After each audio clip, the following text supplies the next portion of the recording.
This is a complete work of fiction. The content described has no relation whatsoever to any real persons, organizations, nations, or events. All right, let's just jump right in because we've got a real modern-day mystery on our hands. It all kicks off with this one video, just one, that popped up online today, February 16th, 2026. Now, if you just glanced at it, you'd probably think, okay, just another political hot take. But trust me, what we're about to unpack, this is just the very, very tip of the iceberg. And the title, wow, it's designed to be a punch right to the gut. One China national core hallucination. I mean, you can't get much more provocative than that, right? It's clearly meant to grab you, get a reaction, and basically take this huge established geopolitical idea and just call it a complete delusion. So that brings us to the big question, doesn't it? Is this just clickbait? Pure provocation to get some views? Or is it something way more complex? A breadcrumb, maybe, leading us to a really sophisticated, multi-layered information campaign. Because let me tell you, what we found, it goes deep. Okay, so first we looked at the channel that uploaded it. And the name itself is, well, it's pretty strange. It's 无人观看. Now, in English, that translates to no one watching. Kind of ironic, right? It's almost like a taunt, this deliberate wink that says, hey, we're designed to operate in the shadows. And check this out, it gets even weirder. There's literally nothing else there. No video description, no subtitles or captions, zero source attribution. And this isn't just lazy, it's a strategy. By stripping out all that text data, the video basically becomes a digital ghost. It's built to fly under the radar of any automated analysis, to just slip right past the platform moderators. It forces you, the viewer, to just deal with the images and the sound with absolutely no context. Okay, and this is where we get to the first big reveal. The whole point of the video, it's not actually about what the title says it is. It's not a debate about the One China principle at all. That's just the packaging. It's the Trojan horse. It is a classic textbook bait and switch. They use this super high interest, really controversial topic, Taiwan, to get you in the door. But the real payload, the thing they actually want to talk about, is a really sharp attack on a deeply complex internal issue in China, the Hukou household registration system. So for anyone who's not familiar with this, the Hukou system is, well, it's a huge deal in Chinese society. It's foundational. It basically creates a legal line between people born in the city and people born in the countryside. And this has led to some massive social and economic inequalities over the years. We're talking about something that can determine everything from where your kids can go to school all the way to what your retirement looks like. But here's the thing. The video doesn't just stop at criticizing the Hukou system. It's sneakier than that. It starts to propose a subtle alternative. And this is where the real objective starts to come into focus. You see, it's not just about tearing China down. It's also about building something else up. Just take a look at how they frame this. The whole argument is built on this really stark contrast. So on one side, they present Russia's Dacha system, and they paint it as this beautiful, harmonious bridge between city and country life, something that creates social stability, even food security. But then, on the other side, you have China's Hukou system, which they frame as a tool for division, for inequality, something that could lead to serious social unrest.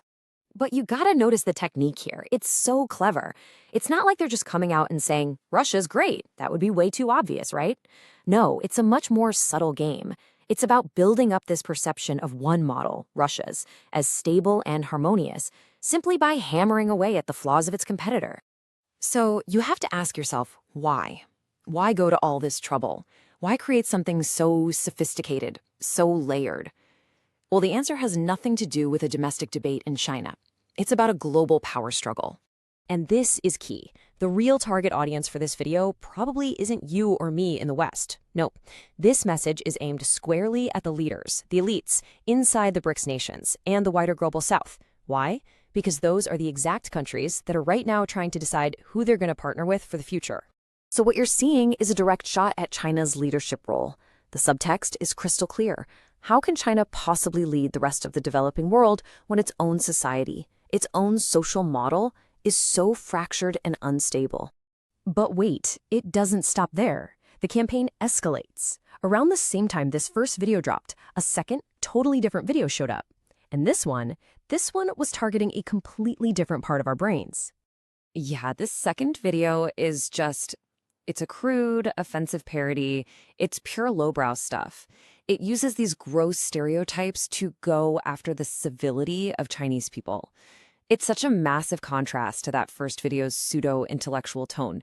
This one is just a direct, emotional gut punch of an attack. And that right there, that's the final piece of the puzzle. You've got one video that's an intellectual attack on policy, and another that's a visceral, emotional attack on culture. On the surface, they look like they have nothing to do with each other.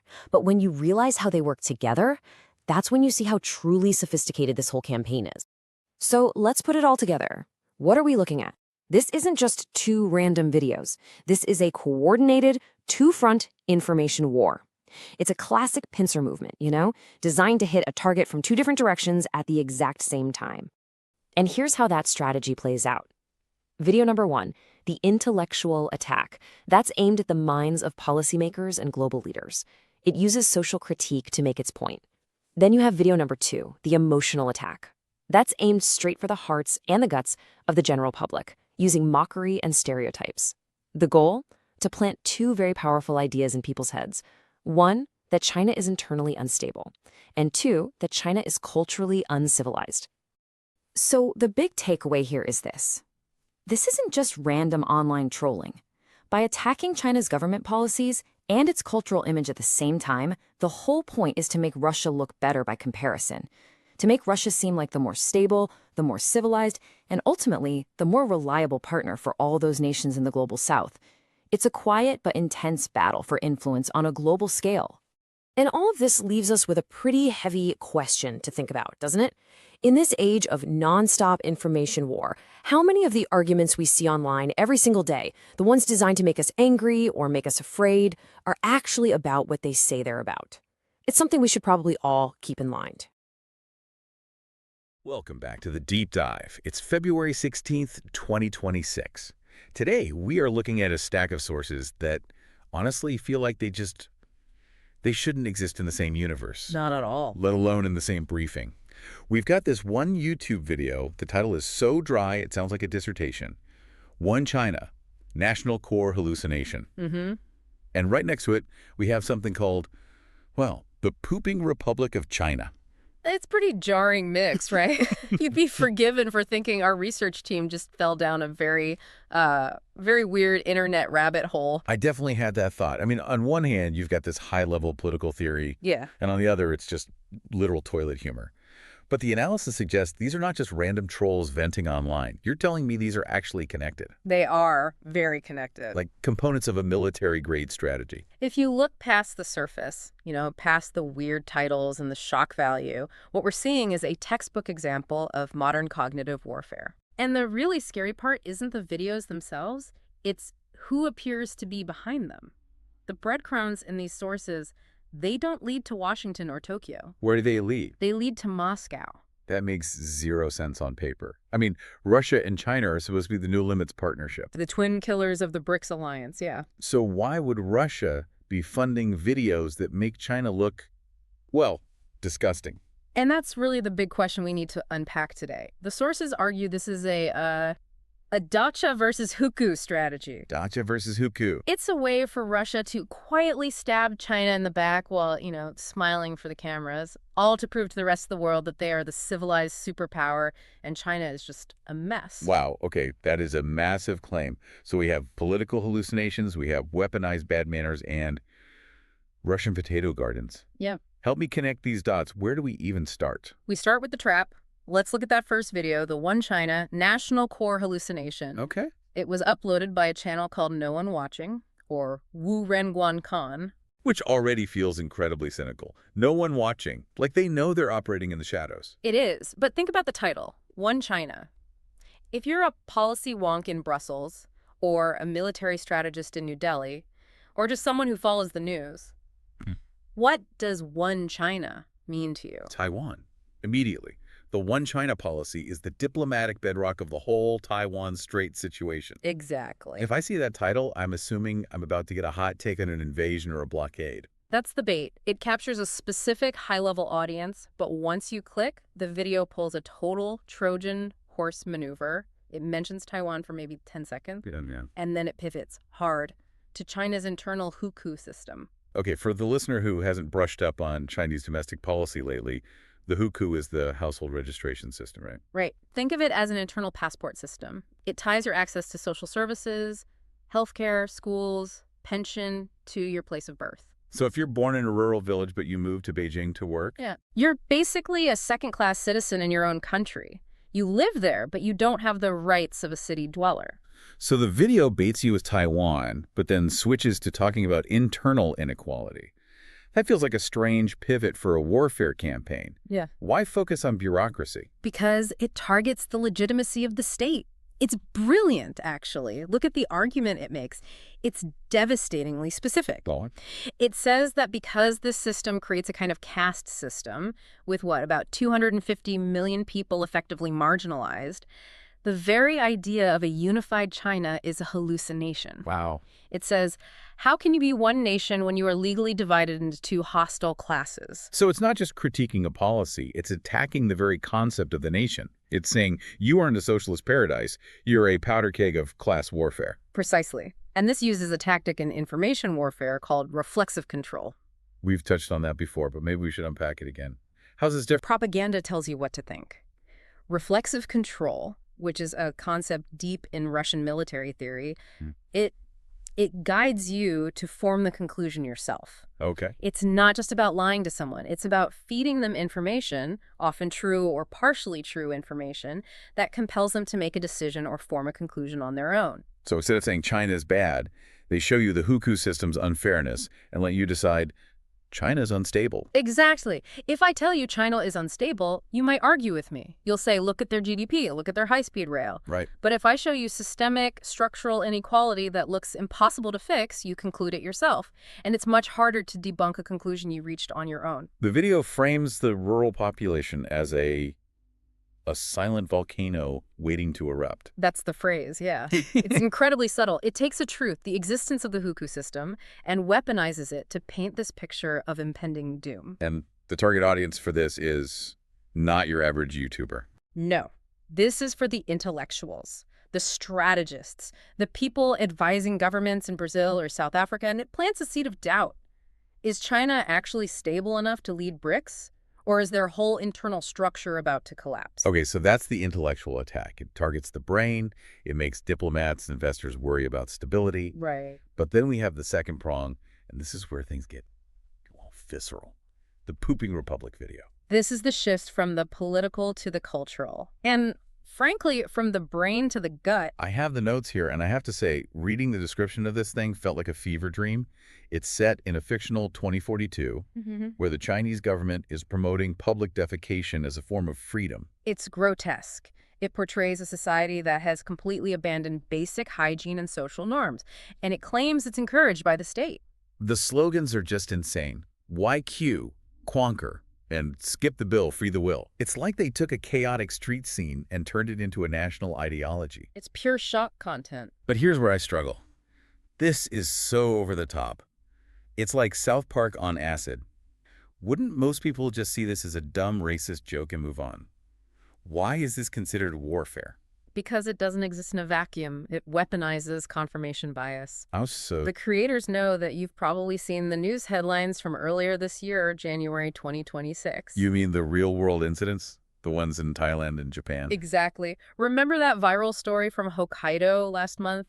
A hotel room was completely trashed by tourists. Right. I remember the specific detail. They put pink vinyl on the toilet seat for some reason. It was all over social media. It was one of those stories that just makes you cringe. And the dispute in Phuket, Thailand, over that 40 baht fee, these are real documented incidents. I see. So when you combine those real headlines with this hyper-exaggerated parody video, it triggers a psychological link.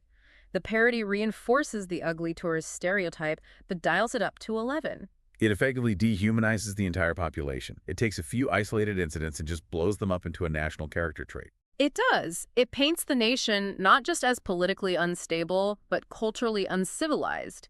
And we have to ask, who is this for? You don't think it's for the West? Not really. The West already has its biases. This is targeted at the global South. It's targeted at the partners.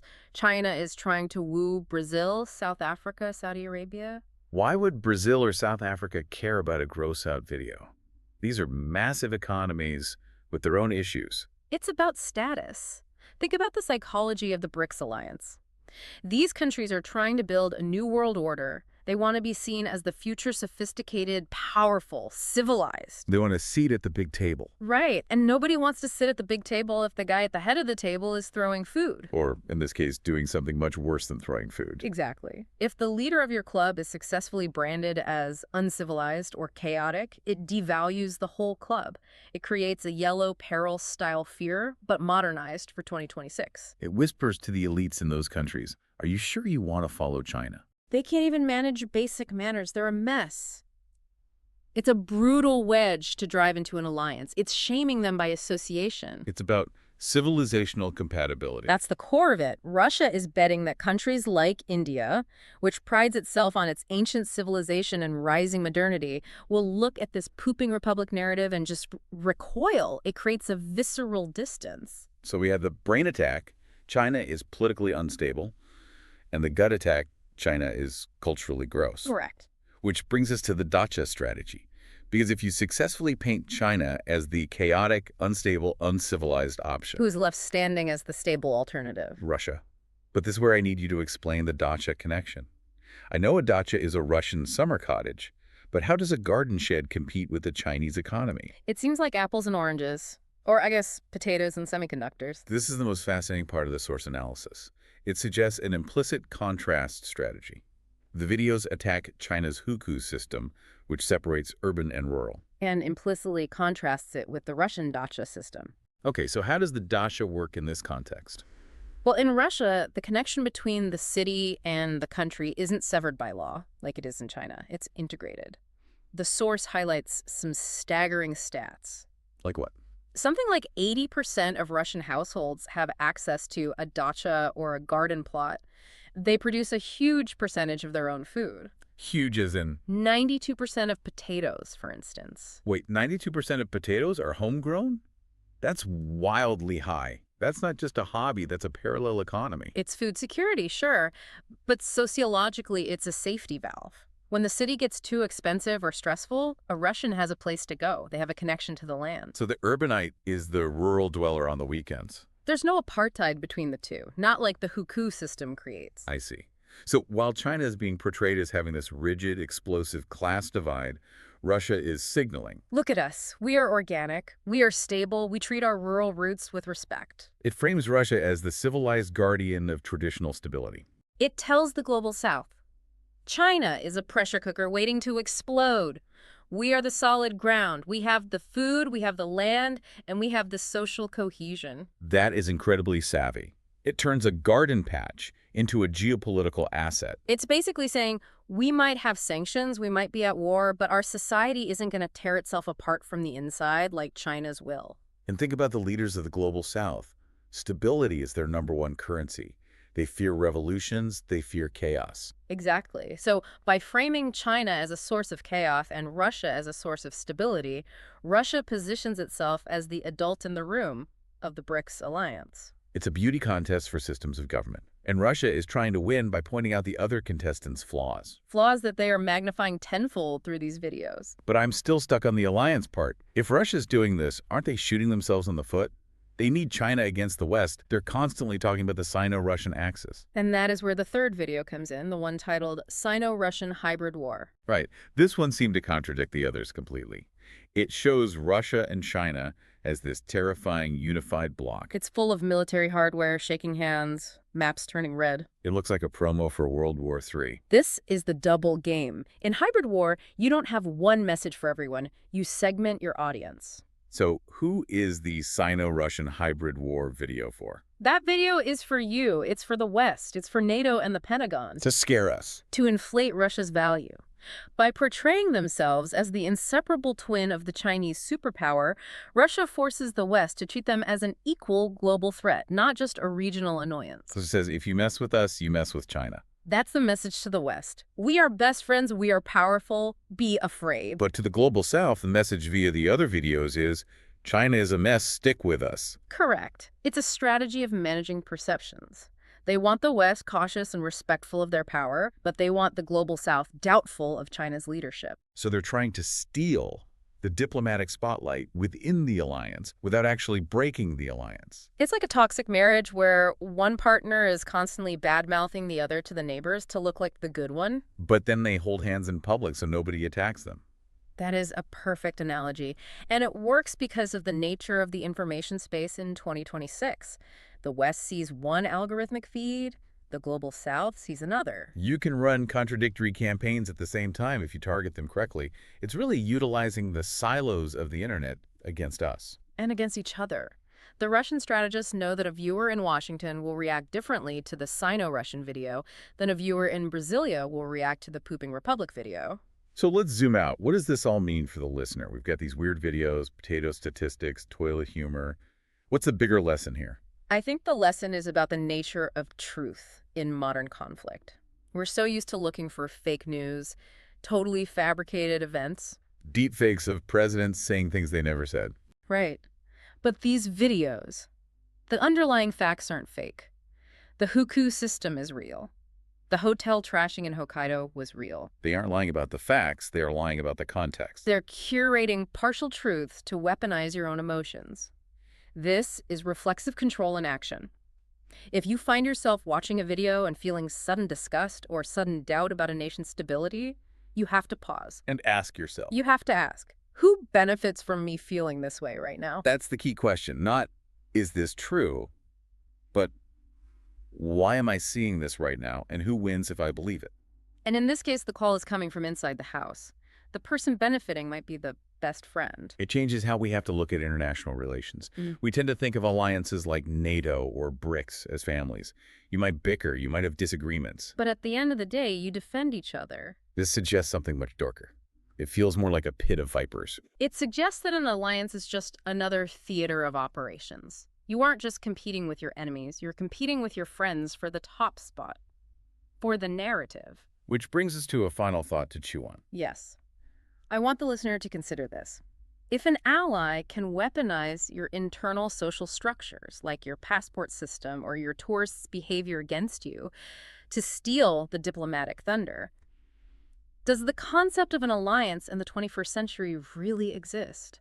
Or is it something else? Or are we all just lonely islands in a sea of cognitive warfare where your friends are just enemies who are waiting for the right moment to post a mean video about you? That is a slightly terrifying thought to end on, that international diplomacy has devolved into high-stakes cyberbullying. But definitely one worth thinking about next time you scroll through your feed. Thank you for taking this deep dive with us. Always a pleasure. Stay curious, stay skeptical, and we will see you on the next one.